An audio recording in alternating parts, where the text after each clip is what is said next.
नमस्कार किसान भाइयों। आज आपको इस वीडियो के माध्यम से मैं 71 साल का अनुभव आपके सामने रख रहा हूं। आपके सामने एक वृद्ध सज्जन विराजमान है। इनसे आपको मैं रूबरू करवाऊंगा, इनसे आपका परिचय करवाऊंगा। आप जानेंगे इनसे जैविक खेती क्यों जरूरी है, इन्होंने प्रेरणा कहां से ली और ये इनके फार्म पर क्या क्या खेती करते हैं, खेती के साथ साथ ये क्या क्या उत्पाद घर पे बनाते हैं और क्या इनके सामने जैविक खेती में परेशानियां हैं, क्या दिक्कतें हैं और उनका निवारण आप जो 71 साल के नौजवान किसान साथी ये किस प्रकार करते हैं।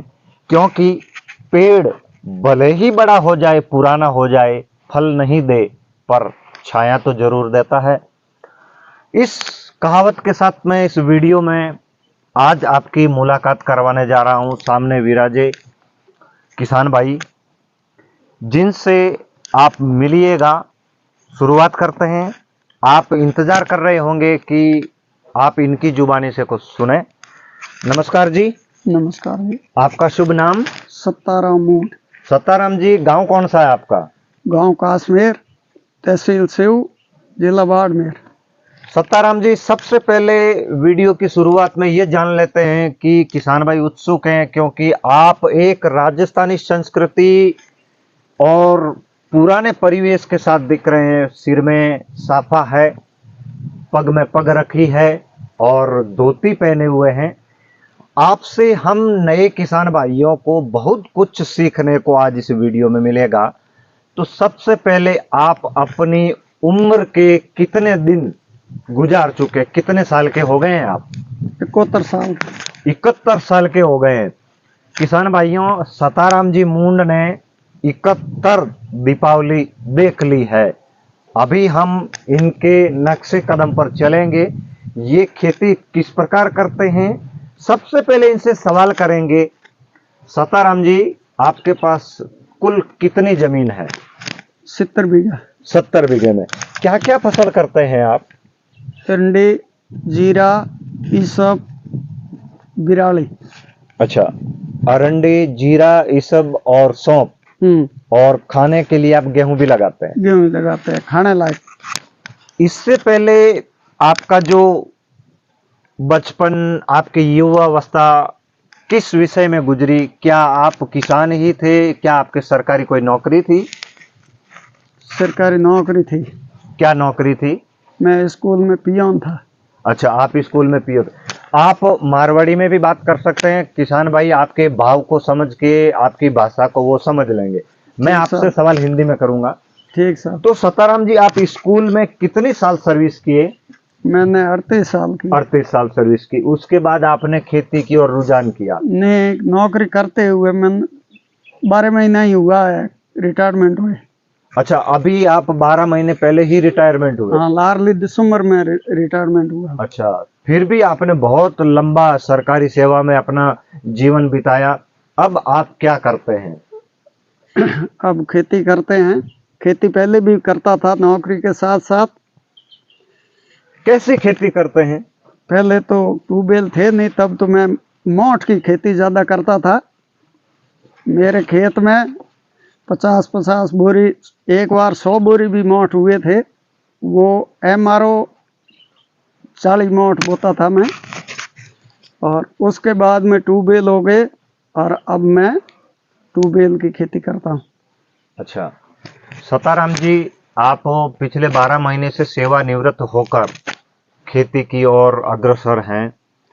किसान भाई जानना चाह रहे हैं, क्या आप जैविक खेती करते हैं या रासायनिक करते हैं? बिल्कुल जैविक करता हूँ मैं, कभी रासायनिक देता ही नहीं हूँ। शुरू में मैं 1 साल यूरिया काम में ली, DAP मैंने बिल्कुल नहीं ली है और दूसरे साल यूरिया भी बंद कर दी। आपको जैविक खेती की प्रेरणा कहां से मिली, इस पर थोड़ा लंबा प्रकाश डालिए। क्योंकि आपने मेरे को पहले बताया था कि कुछ ऐसी परिस्थितियां आपके सामने आई जिससे आप युवा अवस्था में ही ऐसी विचारधारा आपके सामने और आप बदल गए। थोड़ा प्रकाश डालिए किसान भाइयों, ये वीडियो जरूर आप अंत तक देखिएगा, जरूर इस वीडियो को बड़ा बनाएंगे। आज आप इनसे इनके अनुभव देखें, सुने, समझें, अपने लिए अपने जीवन में उतारें। मैं नौकरी करता था, किशुंगला भाटिया में मेरी पोस्टिंग थी और वहाँ गुजरातियों का आना जाना रहता था, पैदल संघ। उनसे मुझे प्रेरणा मिली कि उन्होंने मेरे को पूछा कि भी बेरे का क्या हाल चाल है, कितनी खेती होती है, किस प्रकार का जीरा होता है, पौधे पे कितनी टाली आती है, टाली में कितनी झुम्बी आती है, झुम्बी में दाने कितने आते हैं। फिर उन्होंने मेरे बताए अनुसार खाद का पूछा मुझे, तो उस समय मेरे बेरा था नहीं, लेकिन पड़ोस में था। तो मैंने मोटा मोटा अंदाज़ा बताया कि भी यूरिया 1 कट्टो देते हैं 1 हड़ में और 1 कट्टो DAP देते हैं। तब वो मुझे मेरी बात पे उनको आपस में एक दूसरे को देख करके हंसा। तो उनकी मुस्कुराहट को मैंने कुछ शक किया कि भाई आप किस लिए, क्या चूक है, आपको हंसी कैसे आई। तो उन्होंने मुझे बताया कि भी DAP हमारे को 50 साल गुजरात में खेती करते हो गए, वो डीसा के रहने वाले थे।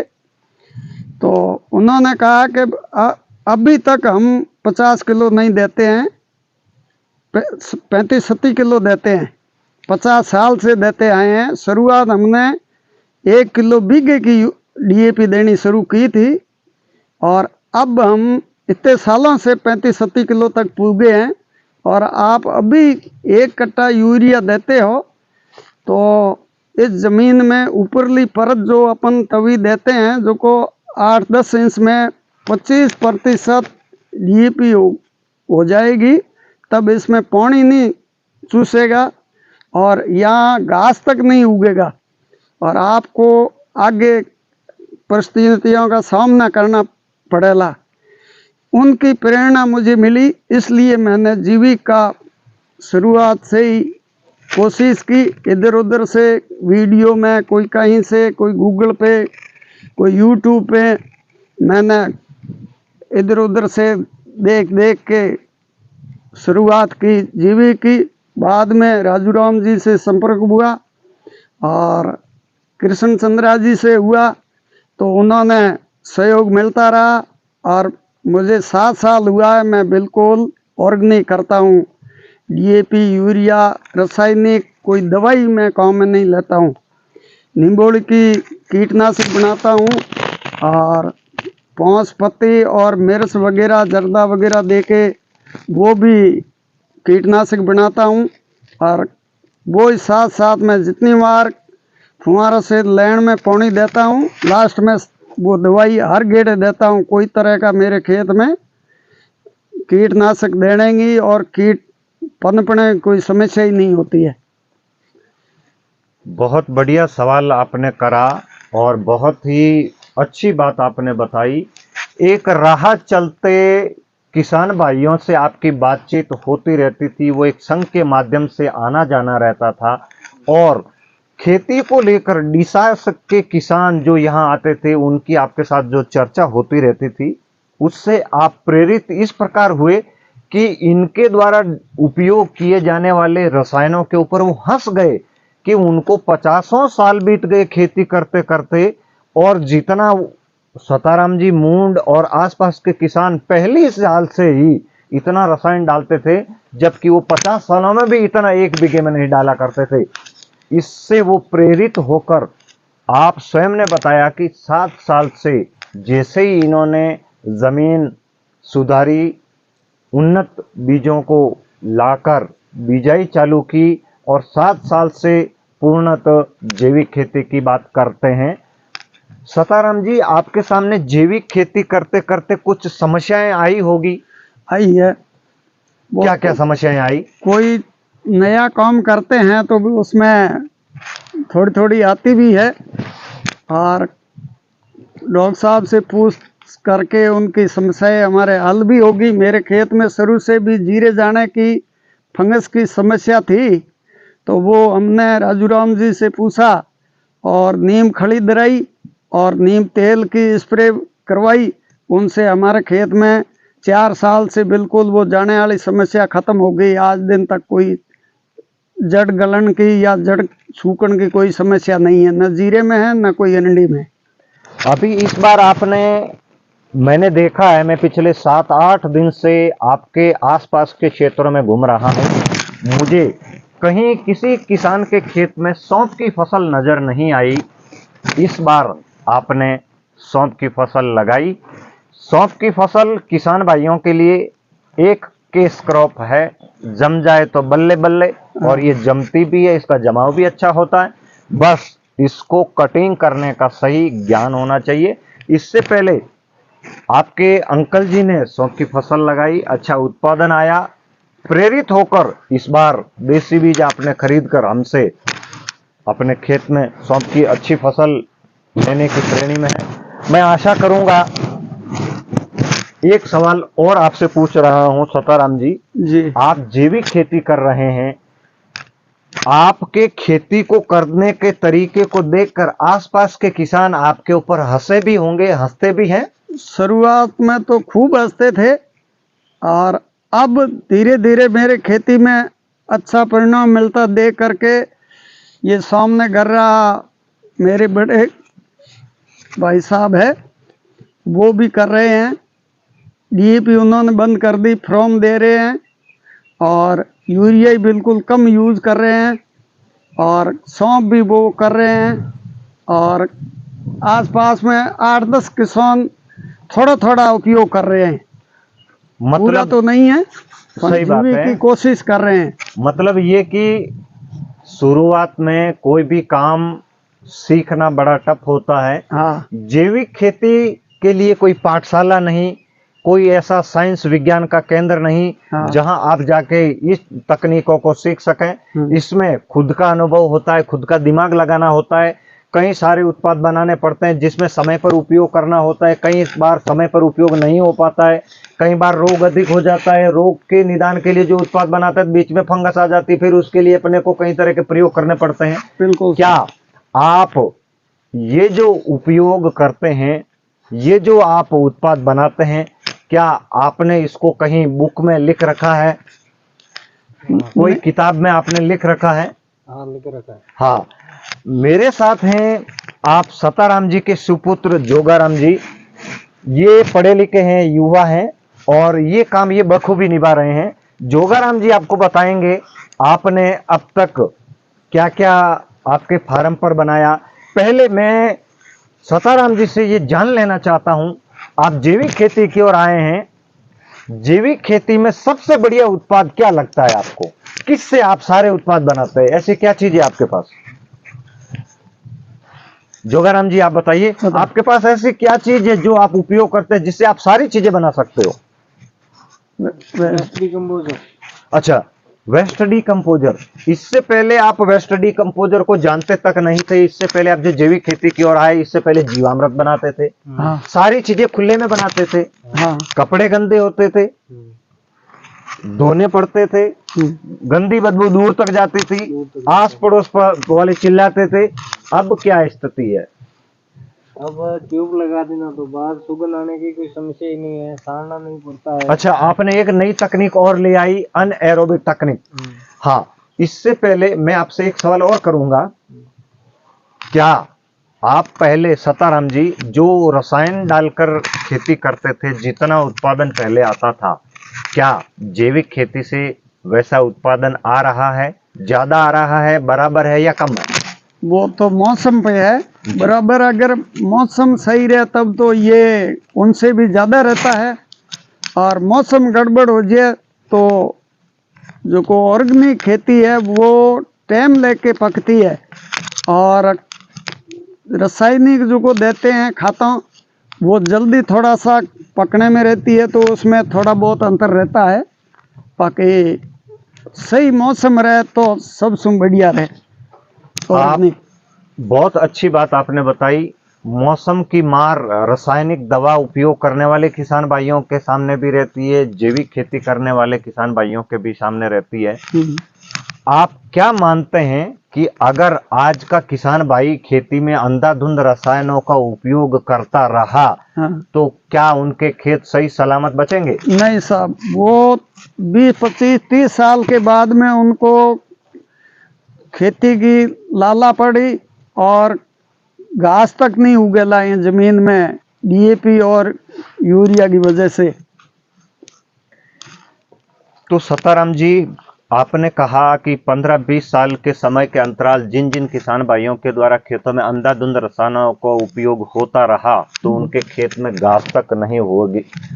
ये बात सत्य है। जो किसान भाई अंधाधुंध रसायनों का उपयोग करते हैं उनके खेतों में ऐसी दिक्कत आती है।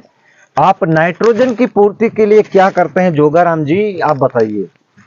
नाइट्रोजन की पूर्ति दही में तांबा डाल के बो देता है। इससे पहले आपने खेत में कार्बनिक बढ़ाने के लिए कुछ फसल लगाई थी, क्या था वो? ढेंचे की फसल। ढेंचे की फसल लगाई, अच्छी बात है।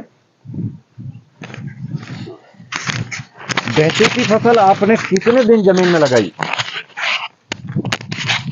40 दिन के बाद। 40 दिन के बाद।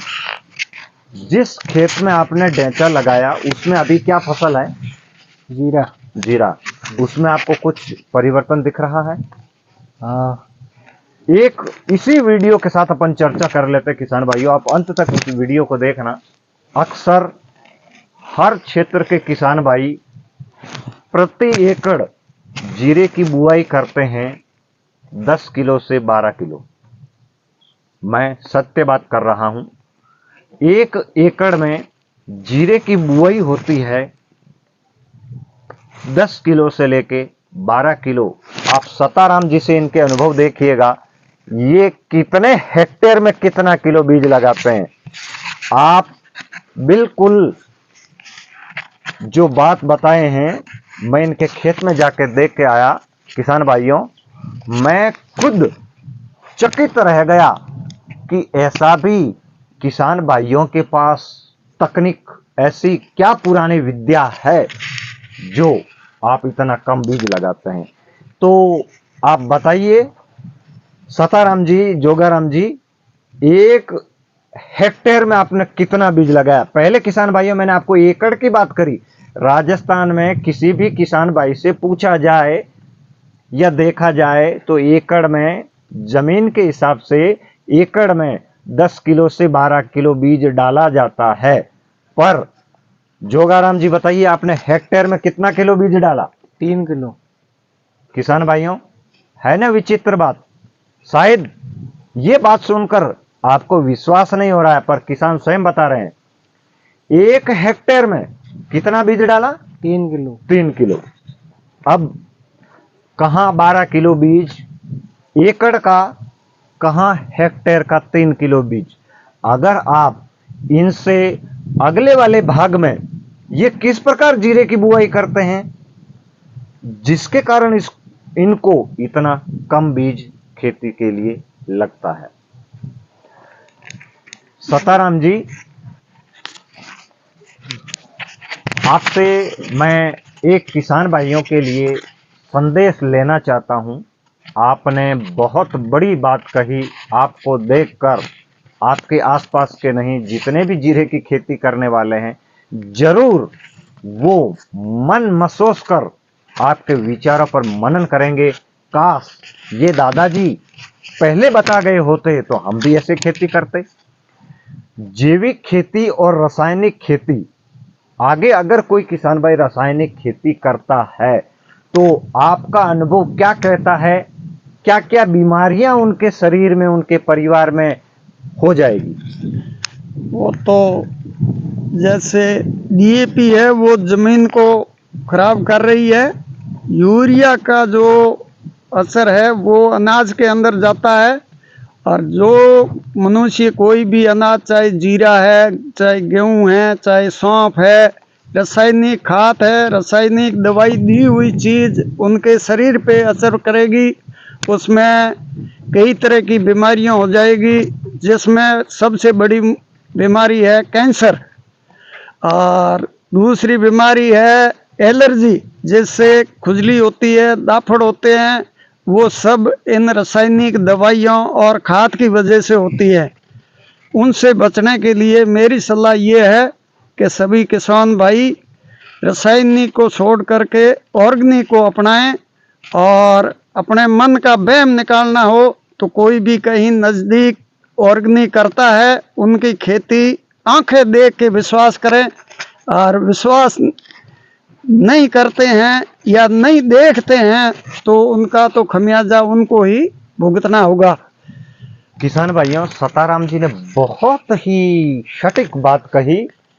आपको जैविक खेती समझना है, सीखना है, तो आसपास कहीं भी आज कई ऐसे किसान हैं जो जैविक खेती करते हैं पर सोशल मीडिया पर चर्चित नहीं है, क्योंकि जैविक खेती से उनको बढ़िया मुनाफा हो रहा है, उनकी जमीन अच्छी है, उत्पादन अच्छा आ रहा है, उन उत्पादन के द्वारा उत्पादित अनाज में गुणवत्ता अच्छी है, पर वो सोशल मीडिया से दूर है। तो आपका कहना है कि आप सफल किसानों की सुने, असफल किसानों की भी सुने। असफल किसानों की इसलिए सुने कि उनमें क्या कमियां रही कि वो असफल हुए, सफल किसानों की इसलिए सुने कि आपको भी जैविक खेती की ओर आना है। बहुत बड़ा आपने संदेश दिया। आपको अगले भाग में मिलाएंगे सताराम जी से फिर। इन्होंने हेक्टेयर में जो जीरे की बात करी 3 किलो, ये किस प्रकार करते हैं, आप बने रहिएगा। अगले भाग में हम आपको मिलाएंगे और नई कुछ जानकारी इनसे साथ में लेंगे। आपने ये वीडियो पूरा देखा, कैसा लगा नीचे कमेंट करके बताइए, और हम ऐसे कई किसानों से मिलवाएंगे जिनके पुराने अनुभव आज के किसानों को जो काम आने वाले हैं, हम आपकी सेवा में लिए हाजिर हैं। अंत में इतना ही कहूंगा, तुम मुझे खेत दो, मैं तुम्हें रसायन से मुक्ति दूंगा। नमस्कार।